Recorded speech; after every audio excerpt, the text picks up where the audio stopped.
Sorry বন্ধুরা, তোমাদের সঙ্গে নতুন আরও একটি মিনি ব্লগ নিয়ে চলে এসেছি। এই যে রেডি হয়ে নিয়েছি মামাবাড়ির উদ্দেশ্যে। 31st নাইট আমরা এত মজা করি, কিন্তু এবার হয়নি।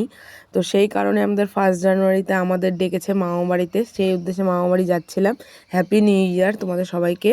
তো মামাবাড়ি গিয়ে পিকনিক খাওয়ার উদ্দেশ্যে গিয়ে দেখো আমরা লুডো খেলায় মত্ত হয়ে গেছি। এই যে আমরা সবাই মিলে, বোনগুলো মিলে লুডো খেলছিলাম, আর ওইদিকে মামিরা কষ্ট করছিল, আমাদের জন্য রান্নাবান্না করছিল। দায়িত্ব ছিল আমাদের রান্না করার, কিন্তু আমরা করতে পারিনি এত হাওয়া দেখে। তো এখানে মেনুতে ছিল হলো বথুয়া শাকের ভাজি, আর হলো ধনেপাতার বাটা, আর তার সাথে ছিল আলু, ফুলকপি দিয়ে মাছের ঝোল, আর ছিল চিকেন। যদি আমার ভিডিও ভালো লেগে থাকে প্লিজ সাবস্ক্রাইব করো। তোমরা সাবস্ক্রাইব করলে আমরা নতুন নতুন ভিডিও বানাতে আগ্রহী হই। আর এই যে মামাবাড়ি গেলে এই উৎপাতগুলো আমরা করি, রিলস বানাচ্ছিলাম। আর সরি কেন বললাম সেটা হলো, তোমাদের আমি 7 দিন ধরে কন্টিনিউ ভিডিও দিতে পারছিলাম না, আমার একটু চাপে ছিলাম। বাই, দেখার জন্য।